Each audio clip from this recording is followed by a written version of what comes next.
Ladies and gentlemen, RosterWatch Nation, welcome back to the epic RosterWatch Podcast, brought to you by RosterWatch.com. My name is Alex Dunlap, here, of course, with the Trashman. A little bit off of our usual Tuesday, Thursday schedule because Trashman was traveling. I didn't know where. Now I find out. Trashman, tell the audience where you find yourself right now. I'm in Hawaii right now. Why don't you take a look? You know what I'm saying?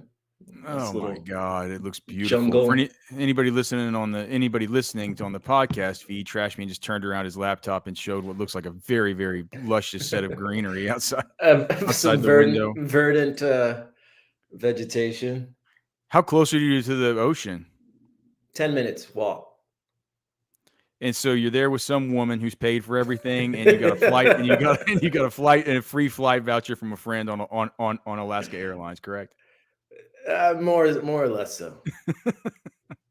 It's just it's unbelievable. People think that this whole thing's a bit, trash, man. It's like, golly, I've been to every state in the lower 48, man. I've never been to Hawaii. You've never been to Hawaii? You got to get out here, man.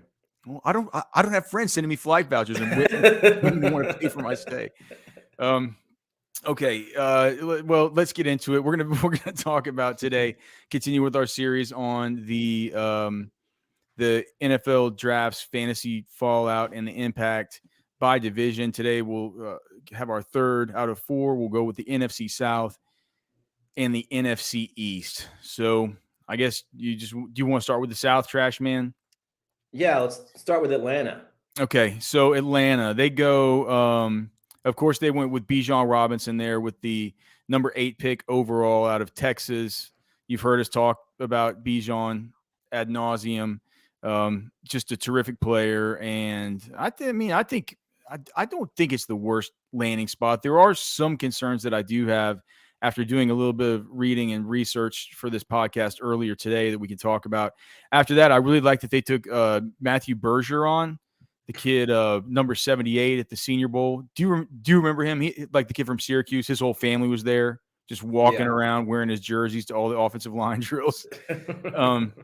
But he was a good player there, a standout, and a guy who a lot of people thought, even though he projects to play guard, would go in the first round, but they end up getting him in the second round. So they go guard, they go defensive end, they go corner, safety, and another guard. So after getting a lot of crap from guys like Michael Lombardi, who said that they're just drafting a 7-on-7 team in Atlanta, with Kyle Pitts, with Drake London, and then with Bijan Robinson, they do use the rest of this draft to address some of those positions that you would kind of expect from a team that needs a lot of help on defense and a team that needs to really be reworking the offensive line. I think that one of the bigger notes is no wide receiver help, right? Which is befuddling to me. So we're looking at Mac Hollins probably stays as the wide receiver 2 there for that team. We know that teams love Mac Hollins as a run blocker. That's kind of what he's known as.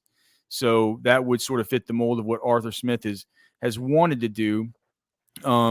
Is there really a team that needed wide receiver help more than the Falcons in the league right now?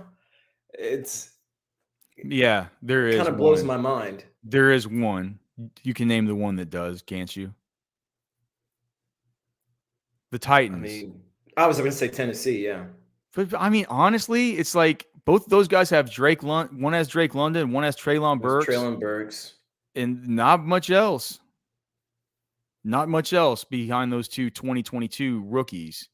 So rookies that need to break out this year. I think it's good for Drake London, though, that they didn't take any of these guys. I worry, man. I was reading on The Athletic, their Atlanta Falcons beat writer had a fan Q&A this yesterday or the day before. Maybe it was over the weekend. And somebody was saying, like, how are the touches going to be distributed here? Because I want Bijan to get the touches, but Tyler Algier, we forget. Can you believe that it was the best season, rookie season yardage wise for a running back in Atlanta Falcons history? That's what the beat writers said. I had no realize that. It was a 1,000-yard season. It was a good season for Tyler Algier. Yeah, I thought Tyler Algier was in great position to have, a kind of breakout year this year. We got Cody in chat talking about Jonnu. My God. They said that the writer does bring up a good point, though, in saying that this team is going to be a fantasy nightmare. Is what he said. It's like it's going to be hard to know. Like he said, they brought in Bijan Robinson not to be a fantasy football player, of course. They brought him in for real football purposes. Atlanta last year faced the second highest rate of stack boxes of any team in the whole league. I wonder if this is going to be something where maybe with Bijan, we know where he's being taken right now in these early drafts, like the 107, the 108. He's up there now in the Best Ball Mania 3 and in the puppy. He's going before Austin Eckler at this point. And he certainly before Jonathan Taylor, Saquon Barkley, it goes Christian McCaffrey and then a bunch of wide receivers. And then Bijan's usually the next running back off the board right now. It could be a spot where, we know he has LaDainian Tomlinson like talent, but he might not get a LaDainian Tomlinson like workload. The team might not be in scoring position that often. Are you saying you want to drop Bijan Robinson more in the dynasty rankings? No, because I think I think I'm looking at it more from because you're in charge of the dynasty top 250. I'm looking at it more from a redraft perspective, since I'm constantly having to hone in and do these tests on the underdog cheat sheets and kind of get ready for the real cheat sheet season that'll start here at the end of May. And I'm just wondering. It's like I always thought Bijan was fair, kind of there at the turn. To have a good solid choice between guys like Eckler, Bijan, JT. He's sort of entered into a tier of his own. And I just begin to wonder, is it starting to get a little bit high, right? Is it starting to get a little bit high whenever he's sometimes going ahead of guys like Devontae Adams and A.J. Brown? And, I can certainly understand why, because, we know that the talent is otherworldly. We simply know that. But do you have any concerns about the talent? And dude, Cordell yes and no, but the thing is, Barry Sanders. Can you name another Lion on that offense? Maybe is it Herman Moore? Maybe, I don't know. Who else was on that offense? Or even when LaDainian Tomlinson was, on the Chargers. Can you name any other skilled players in that time? Was Vincent Jackson maybe around then? But these were guys who were on offenses that weren't spectacular in any other means.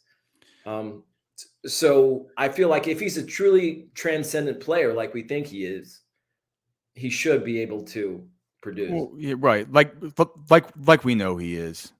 And I think the fact that they didn't address wide receivers, that's going to be big for Drake London, right? That's going to be big for Drake London for sure. I thought it would be last season. They're going to have to pass the ball a little bit more, I think, Trash Man. Hey, two tight ends. The next team, so let's see here. Let's go to Carolina. So, very consequential draft for them as it relates to fantasy football, because the first two picks they took were Bryce Young, of course, with the first overall pick, and Jonathan Mingo, your guy, with the 8th pick of the second round. Mingo, as we all know, 6'2", 220 pounds. He gets the comparisons to A.J. Brown because he played at Ole Miss. Did some of the work as sort of that big slot wide receiver. We were concerned maybe coming into the Senior Bowl, he was a lot more of a Dontario Drummond than an A.J. Brown. He went on to show us that he's probably not A.J. Brown, but he's not Dontario Drummond. As things stack up right now, Mingo's he's starting to get a little bit of, juice within the fantasy community as somebody you could take in the 13th, 14th round of some of these drafts. And I think it's probably, the guy at 6'2", 220 did run a 4.46, and he's a guy who beforehand reminded us of, he has that ability to not necessarily, in the open field, he has the elusiveness that you get just from being a big beastly dude. Like we saw out on. That's why my comp was N'Keal Harry. I know it's a bad comp because he's been in the news lately. He's getting let go and everything like that. But sort of maybe Brian Edwards was another one. I know you didn't like that one quite as much. You said he was a DK Metcalf. I mean, I said that was the closest thing to me that I could compare him to that's playing in the NFL right now. Yeah. If you look at the depth chart right now, they do have Terrace Marshall. They have DJ Chark, of course. They brought in Adam Thielen. Adam Thielen, I couldn't believe it when I looked into it. I guess they signed him into a deal that could be 3 years long at age 33. So they've actually kind of really committed to him. He's going to be out of the slot. It feels like Shark's going to be one of the outside guys. And then whenever they go to 3 wide receiver sets, it feels like the battle with Mingo is going to be with Terrace Marshall Jr. I think if I'm picking my fighter there, I'll be picking Jonathan Mingo, just because I'll side with the devil that I don't know as far as what he's done in the NFL so far, or versus the devil I do know. Terrace Marshall, liked him as a prospect. I'm not sure that I could. Certainly, we're seeing he's not even being taken in 18 rounds right now of these best ball tournaments, whereas Mingo goes, well before those last sort of stab kind of picks.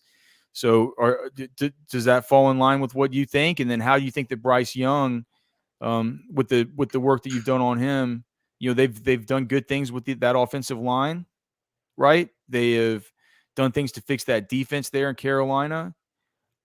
You look around the division, I think the Saints are the Saints favored to win that division.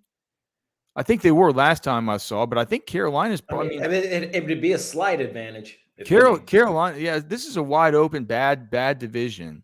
I think that they're going to have some real opportunities here. They're going to be playing some bad defenses. And Carolina's defense wasn't bad last season. I mean, I feel like they've gotten better, but they weren't bad. Right. Yeah. Well, they certainly have some really good pieces. They certainly have some really good pieces the teams are wanting to trade multiple first-round picks to go ahead and get off their hands. You think Thielen's playing exclusively out of the slot? Yeah, at this point in his career, I think he kind of has to, because even whenever he met with Scott Fitterer, when they were talking about, or whenever Fitterer was talking to somebody in the media about Adam Thielen and about his age, he said after he met with him and sort of talked to him that he came away thinking, Adam Thielen's a guy whose age doesn't take away some of the things that he's really good. So, just his craftiness, his short area stuff, his ability to separate and get open. But a lot of that has to do with doing it out of the slot, right? Having that clean space to operate in, right? Not being jammed up there. So he's definitely in the slot, and because it only makes sense, right? Well, I'm DJ Chark will never play in the perspective from Mingo. I feel like Mingo could be an asset in the slot. Yeah, they're going to play him outside, I think. It's just I think it's Mingo versus Terrace Marshall there. And they didn't do anything to address running back. And they paid Miles Sanders an absurd amount of money. They gave him what was it? Was it Trashman? Was that 3 years, $24 million? Let me just look and see. Miles Sanders. I'll just look it up on Spot Track. The fact that we're not really worried about anything there except for Chuba Hubbard. He signed his deal. I'm sorry. It's a 4-year deal at $25 million. So they'll definitely have him for the next 2 years. There's a potential out in 2025 where there'll only be 2.9 million dead cap associated with an $8.175 million cap hit. And that year he'll be age 28. So we're really kind of looking at a 2-year deal here for Miles Sanders. But I think that they're going to lean on him and try to get Bryce Young,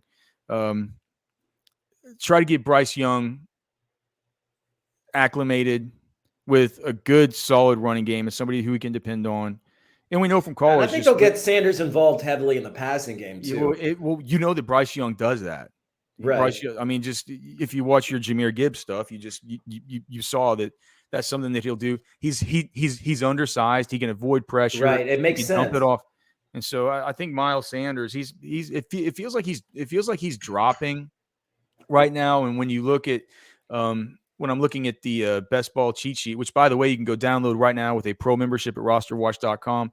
With the best ball cheat sheet right now, I also have it to where you can download the CSV and upload the CSV directly into Underdog. So you still need the cheat sheet up next to you so you can see which players you have a choice between and stuff like that. And you can make slight deviations to create your stacks and everything.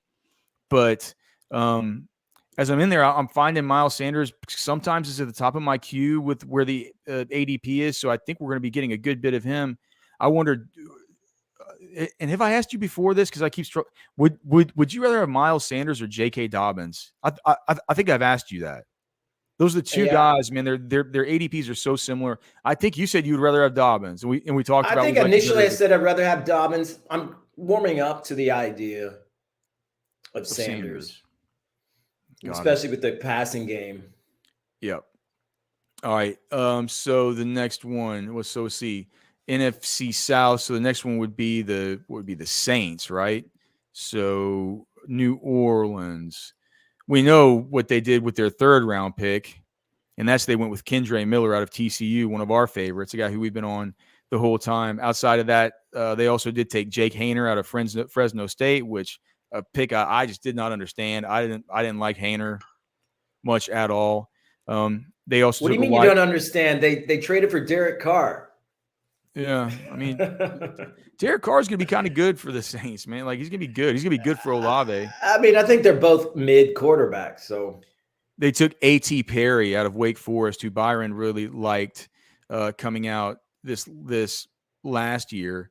As far as what the roster sort of looks like right now, I think that the running back stuff is kind of what we need to focus on the most, with Alvin Kamara's situation still up in the air, right? Him being older. Jamal Williams, who, regardless of whether he was the touchdown leader last year in Detroit, I think we all know what Jamal Williams is at this point. There's going to be a time this season where Kendre Miller gets an opportunity, and he's gonna run with it. And so in Dynasty, he's a major asset. He's a major talent. I think we're higher on him in Dynasty than most everybody else. We have been the whole time. He was for us to have him as a consensus. What was a consensus? Is he top three running back in the class for us? I don't have our rookie rankings pulled up. Was Charbonnet ahead of him? Yeah, so top 4. So I had him at 5 overall, which that was only because of the injury, right? The thing was that Kendre Miller's injury, the knee, that question was answered the minute he got taken in round 3 by the Saints. The Saints aren't worried about it, right? He's going to be fine for OTAs. Like they're not worried about it. So now that I'm not worried about the injury anymore, I likely would have ranked Kendre Miller as my running back 4 in the class. Byron had him as his running back 2. You had him as your running back 4.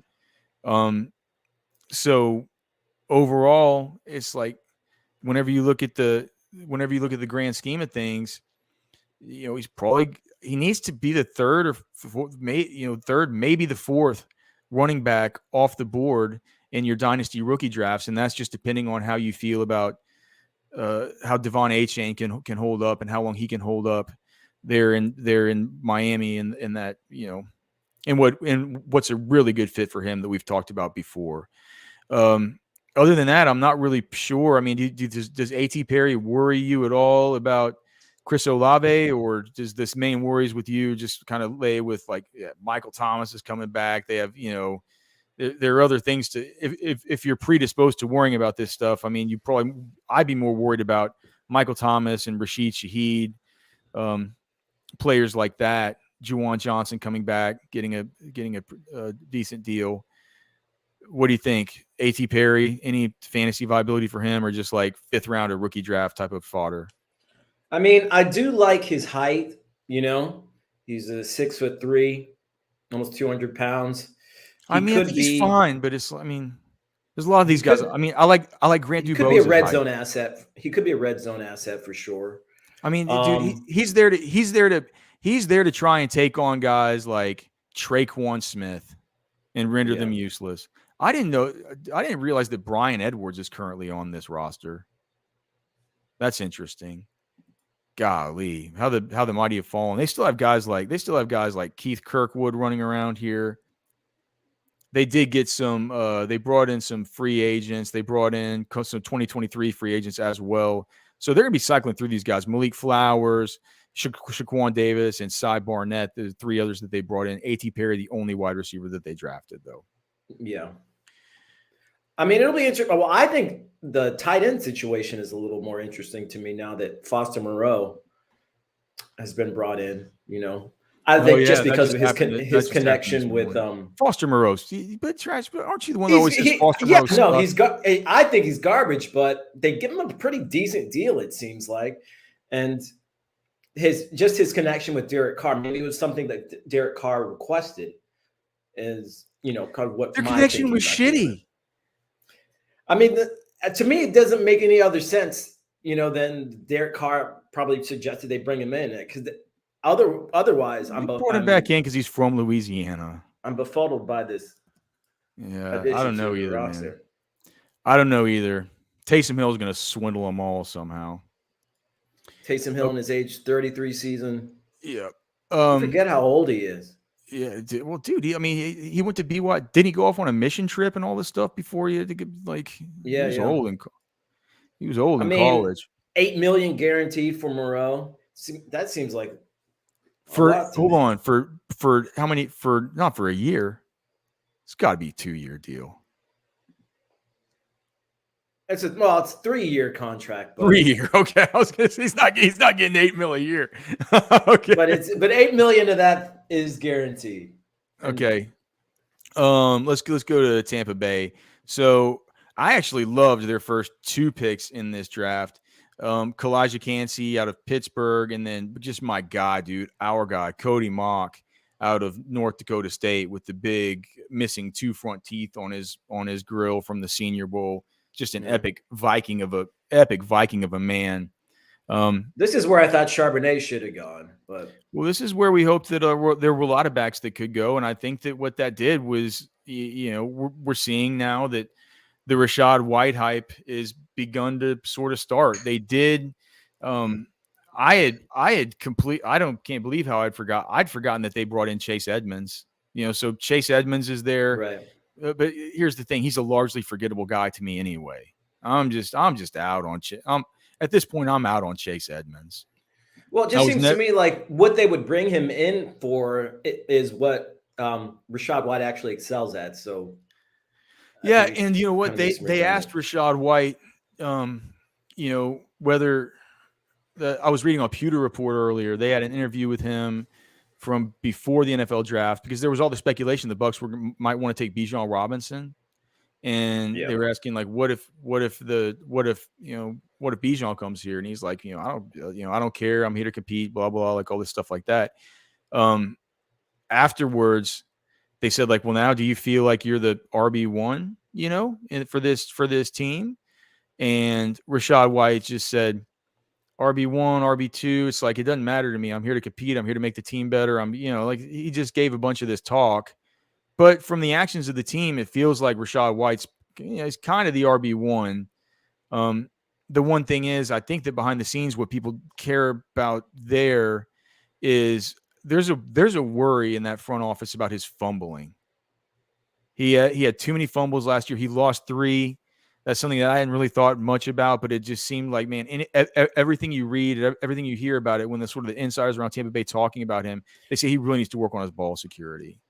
So just something there to keep in mind with Rachaad White, but certainly a guy that, super, super gifted player that we thought was really good at the Senior Bowl last year. He was on our all Senior Bowl team along with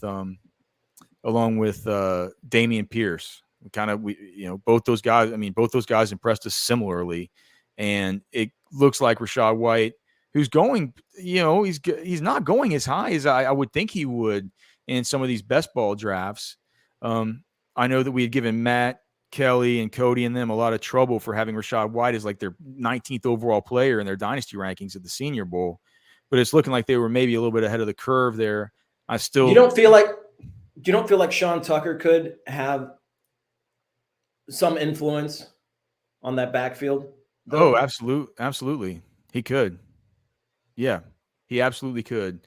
I mean, if not for this mysterious health issues, the he question probably with would have him, been drafted. well, I mean, here's the question with him. Do you believe, Sean Tucker went to them as an undrafted free agent, right? He didn't get drafted in the 7th round. No, he didn't. Right. They didn't have a 7th round pick. Well, there was the Bob McGinn article. That's the only place where it's been stated before that Sean Tucker might have a heart issue. So if it's a heart issue, I think that's something where it's just like the team the doctors have to clear him. They sign waivers, and if you're fine playing him, I mean, you're fine playing him. Do you remember how this was with what was it? Who was like Maurice Hurst? Do you remember him? I do. Yeah, like there are guys like this who have various kind of heart stuff that one team. I think for Hurst it was the Raiders. They just said like, hey, we'll play him. Yeah. So that I don't know. Like I'm not a doctor. I was reading on Dr. David Chow's website today earlier, Trash Man, that Bo Jackson has a case of the hiccups that he hadn't been able to get rid of since goddamn July of 2022. He's done everything. He's hung upside down. He's tried to have his friends and family jump out of random places and scare him. He can't get rid of the hiccups. He's having this. He's having to get a procedure next week. Huh. So that's really intriguing. It feels like a weird ailment. All right. Just another reminder, guys, all of our content you can find over at rosterwatch.com. A bunch of stuff right now up for our pro subscribers. Like we said, the best ball cheat sheets, the dynasty rookie cheat sheets, the CSV upload for Underdog Fantasy. We also have Trash Man overseeing the dynasty top 250 for startups, both in 1QB and Superflex. So make sure and go check that out. You can support us by getting a pro membership at rosterwatch.com. It's going to be extremely useful to you when we start doing all the stuff for our preparations for our actual big-time season-long drafts coming into the summer. Also, if you could, please rate and review the podcast. If you're listening to it on Apple or Spotify, if you're watching this on YouTube, please give us a thumbs up. I've been told I need to start asking for these things, so please do all those things. We would greatly appreciate it. All right. I guess NFC North? And then we're going to do NFC East. NFC East. So when I look at the NFC East, the first team is the Cowboys. Dallas Cowboys. How about them Cowboys? How about them? All right, so they went with they went with the big Michigan defensive lineman Mozzie Smith with the first pick. The only real pick here of any fantasy relevance, there are two of them, I guess maybe three if you consider Jalen Brooks, the wide receiver they took out of South Carolina, but Luke Schoonmaker out of Michigan, as well as Deuce Vaughn out of Kansas State. Luke Schoonmaker, of course, a tight end, not super productive from a receiving standpoint, but they think that he can be. He's also known as like a really good blocker. Deuce Vaughn is the more interesting piece to me because, I mean, he enters a depth chart where it's Tony Pollard, it's Ronald Jones, it's Malik Davis, and it's Deuce Vaughn. And I know they only spent a 6th-round pick on him, but his dad, Chris Vaughn, he was a coach at Texas here for a long time, a DB's coach. Deuce Vaughn went to school at Pflugerville, which is right outside of Austin. He was overlooked by Texas whenever his dad was a coach here, but he was not overlooked by the Dallas Cowboys in the NFL draft when his dad worked for that team. I think his dad actually got to make the call, which was he did, which was a cool thing to watch. Trash Man, am I crazy to think that Deuce Vaughn's going to have a bigger role than people think? No, I mean, he could be the number 2 running back in that offense. And we've seen the number 2 running back, thrive in fantasy for the Cowboys. People have been doubting that guy for too long. And I know he's too small. He's 5'5". I get it and stuff, but man, I'm just telling you, he's going to be one of these guys. Like, I guarantee you this, Trash Man. We're getting the NFL schedule tomorrow. We'll get to see who Dallas is playing in week 1. I'll put in at least a few DFS lineups where I have Deuce Vaughn in there. He could have like he could have like the Tariq Cohen first game. You know what I mean? They could run him out there. Like he's a hard guy. He's a fun player. He's a hard guy to tackle. He's just a hard guy to see. I think that the Darren Sproles comps, I know they're lazy. They're two really short, really awesome, super productive, just dynamos from Kansas State. But yeah, those make sense. They really to are. me. It really is an apt comparison. What about well, it's dude, a lot of those types of players end up at K-State. Players that just like little, just like something's maybe just a little bit wrong with their profile. That's why they're not at a bigger school. You know what I mean? The not to say that K-State's not a perfectly fine school. Anything else? I mean, with the tight ends, to me, it just muddies up the stuff with Ferguson. Yeah, and exactly. Hendershot and Ferguson, those are supposed to be the guys to step up this season. I don't know why they drafted a tight end that early in the draft. It didn't really make sense to me, considering that they seem to have talent at the position. Well, they apparently they really wanted Dalton Kincaid. They didn't want Michael Mayer, which was funny. We talked to people who I think have pretty good insight about the Dallas Cowboys at events like the Senior Bowl and the Combine, and they, I'd heard from some of those people that they thought Michael Mayer was awesome. So interesting that they were so into Kincaid. Any thoughts on just like we said, we think that Deuce Vaughn's good and we think he could be productive, but I feel like this is good for Pollard. It's good for Pollard. It's not Bijan, it's not Kendre Miller, it's not Zach Charbonnet, something like that. That could have hurt Pollard pretty badly. Pollard, it doesn't feel like to me, is really caught up that much as far as we have him right now as our running back. I mean, you can make an argument that he could be running back 6. We have him at running back 7. I think that, and that just depends. I mean, do you like Pollard? Do you like Pollard better than Nick Chubb? Yes. I do too. I mean, I think he's on a better offense. He's the only guys who I can more make an asset in the passing game. The only guys who I can make what I feel like are definitive, season-long stands versus Pollard or McCaffrey, and then that Eckler, Jonathan Taylor, Bijan deal, maybe Saquon. And then it's got to be Pollard. After him, it's like Nick Chubb and Josh Jacobs and Derrick Henry and, these kinds of guys. So, but Pollard doesn't seem to be getting that kind of value because as I'm running these tests now they have the $5 puppy up on Underdog. I'm running just test after test after test. Now that I can just upload this CSV.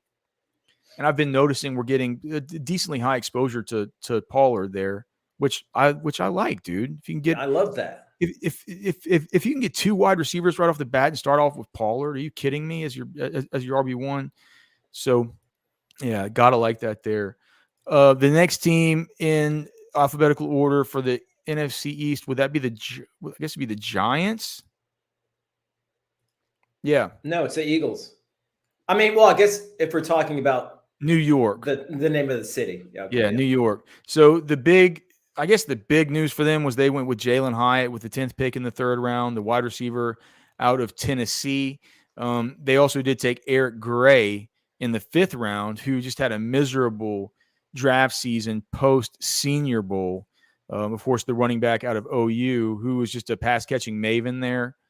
To me, that feels like really good Saquon Barkley insurance, though. He's a very poor man, Saquon Barkley, right? Yeah, just a guy who can do it all. I mean, he can run well in the zone scheme. He can run well in the man gap scheme, and he can absolutely be an asset in the receiving game. Yeah. The only problem is the 4.62 40 time. Was that what it was? It was something miserable, dude. Eric Gray didn't know he ran a 4.63 at Pro Day, which we had to adjust for Pro Day up to a 4.68. But he is a guy who we kind of, there's some Kylan Hill to his game. There's some Devontae Freeman to his game. Maybe a little bit of Kenneth Gainwell or Eno Benjamin. I think that those are kind of good comps for Eric Gray. For you, where does Jalen Hyatt fit into he's a 3rd round pick. Other than that, they have Isaiah Hodgins there who looked pretty good last. I mean, it's a little bit crowded there. They have Darius Slayton, Paris Campbell got brought in. They have Wan'Dale Robinson coming back, who was a 2nd round pick. I can't believe that Sterling Shepard is still kicking around that roster. They brought in Bryce Ford Wheaton from West Virginia. As far as rookies, I mean, they're going to have to. They don't have much as far as at the very top of this roster, but they have decent guys all throughout this roster. They have Colin Johnson from Texas, who got hurt last year. Your boy Jeff Smith, that used to be a New York Jet. Jamison Crowder is on that roster now. There's a lot of David Sills is still on that roster. So this is going to be a tough one. This is going to be even tough, like in preseason, to know which one of these depth guys to pick who's going to get all the run. They really got a lot of them.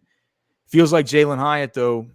I mean, we know that he can get down the field. He can run, dude. He can go. To me, he feels like the most obvious threat to guys like Slayton, maybe Hodgins, who, we saw do a lot downfield last year, but doesn't come with any. I see Hodgins playing out of the slot more so. I feel like I don't think they can do that, Trash Man. Like they brought in Paris Campbell for a reason. They have Wan'Dale Robinson. They're not going to put him in the slot. I think that's where he'd best be suited. But they're not going to do it. They're going to put him on the outside, use him as a burner. That's just what they're going to do. They're going to give Daniel Jones a deep threat. I think Hyatt's that deep threat. Hyatt, yeah, but just not out of the slot. Yeah. Yeah. I think it's going to be Hyatt, Robinson, and probably Campbell, who end up being on the field most of the time. But Campbell and Robinson, I just don't see either of those guys playing anywhere except the slot, Trash Man. Robinson and Campbell. I mean, Robinson, I think, is just as much of a burner. Yeah, but he's small. Yeah, so. I mean, it's like, come on. We've seen small guys. He played almost completely out of the slot last year. Like these guys have unbelievably high slot rates, both Paris and Wan'Dale. I'm wondering how they're planning on even getting him on the field. Robinson's a playmaker. I think regardless of where they put him on the field, he's going to be a playmaker. I think they're going to find ways to get him on the field. Anything on Eric Gray? Is he just a handcuff to you? He's just a handcuff. I mean, but the chances are Barkley may get hurt at some point in this season. Or, Barkley said he's not going to – Barkley says he's not coming to practice. You know what I mean? Yeah. He's not – like, he's not coming. So he'll definitely get some run. He'll get to show what he's doing, right? He'll get to show. All right, so my second favorite draft of the draft was the Philadelphia Eagles, even though they didn't do anything that's fantasy relevant here. But just getting Jalen Carter and Nolan Smith from Georgia there in the first round. The Georgia Bulldogs defense. Which includes now and on offense, they did get DeAndre Swift. Right? Yeah. So how does that make you feel about it? Feels to me like it sends Rashad Penny to the gutters. I don't.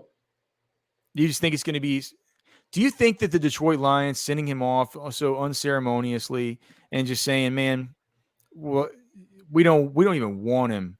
Philly can basically have him for free for a year just to test drive him, not have to give him a new contract. Yeah. They can just have him. You know what I mean? Like, I think that says something about how they feel about his ability to stay healthy, or maybe just about his style, or just whatever. We've complained about running back committees in Philadelphia for a long time, but I mean the DeAndre Swift stuff, it has to hurt. I mean, there's a finite number of touches to go around to the running backs in that offense. They want to get the ball to AJ Brown. They want to get to Devontae Smith. We never thought that Penny would be the exclusive, back runner. I know. Well, I know, but Trash Man, on top of wanting to get to Goddard and wanting to get it to the two, probably the best or second best 1-2 receiving duo in the league, right? And you have a quarterback that's like the best QB sneaker that I've ever seen. Yeah, he's Jalen Hurts. He might be their best running back. Like, what? I mean, you bring DeAndre Swift into this equation, it muddies this whole thing up, dude. It really does. I'm not high on DeAndre Swift for those reasons. I think in Dynasty, if you can sell him right now, just for the hype of being on a good team, I think. And I don't think they see him as a, first two down back. Yeah, well, yeah, I mean, it doesn't feel like anybody has during his whole time in the league. It could have been So that's why I'm not as low on Penny after the fact. But Trashman, that doesn't make any sense. Like, you had to have been low on him to begin with, and now like DeAndre Swift, I've never been. I've always thought Penny was an amazing back and when he's healthy. Amazing. He was top 5 at a stretch last season when he was healthy. Okay, we're getting to the point where we're talking about Rashad Penny being amazing. He was. The Washington football team did not do anything to address any of these fantasy positions. They took Chris Rodriguez in the 6th round, which to me is just like they're just after to me that's like they're thinking like, man, we just want to get our next Peyton Barber. Let's go out and get these sluggy. Let's go out and get Brian Robinson. Let's go out and get Chris Rodriguez. We said about Chris Rodriguez at the Senior Bowl. We're like, well, goddamn, man, like that guy will work his ass off for you to get those 3.5 yards that he can churn out. He leaves it all out on the field going half speed to get those 3.5, 4 yards there for him. But yeah, I mean, I think that the fact that running back wasn't addressed at all, I'm not off this whole thing that Eric Bieniemy, like sources told us at the combine, is going to make Antonio Gibson the biggest beneficiary offensively of him being there. I don't think that that's wrong. I think that they're going to use Antonio Gibson in the receiving game. We've seen how his Chiefs teams under Andy Reid with that. I'm sorry, yeah, it was Chiefs teams under Andy Reid with that same philosophy that he's always had to use the running back as an outlet. Going back to even the Brian Westbrook stuff, what they drafted Clyde Edwards-Helaire to do. Yeah, what we've seen them at least maybe not with Pacheco, but certainly like in a tandem with McKinnon. You've seen the guys get used in that kind of way. To me, I'm just like, Brian Robinson, he stinks, right? Well, the most important thing here is that they released McKissick in March, and I think that's what really opens up things for Gibson. Yeah, absolutely. Because Chris Rod, I guess, other than that, who do they have? They have Jonathan Williams. They have Jarrett Patterson. Come on. I mean, this is no good. Yeah, and really nothing done at the wide receiver position at all. It's still Terry McLaurin, Jahan Dotson, Curtis Samuel. It's a pretty good receiving core that's going to be it's going to be there going against your Cowboys with our boy Sam Howell. Your boy Sam Howell. As my boy Sam Howell, I think he's he showed them enough to make him the starter, I guess the de facto starter so far this season. And he was my favorite quarterback in last year's Senior Bowl. He kind of was mine I guess too. That's not really saying much considering what it's like saying who our favorite was this last year, right? Considering what we know about Malik Willis at this point. Yeah. He may not even have a roster spot. I like Sam Howell better than Kenny Pickett. Yeah. So I did at the Senior Bowl. Yeah, absolutely. So so did I. So if you got to pick the number one wide receiver next year for Sam Howell, is it going to be last year's first round pick, Jahan Dotson, who, like, if you look at the underlying stats and you go back and you watch the film, was an absolute G last year. I mean, he was good. Or is it still more the same, man, Mr. Scary Terry McLaurin? I think it's McLaurin. It's got to be. It's got to still be McLaurin. Whenever you talk to people who are close to that Washington football team program, and you ask them that same question, they say without a doubt, TMC, Scary Terry, still the alpha.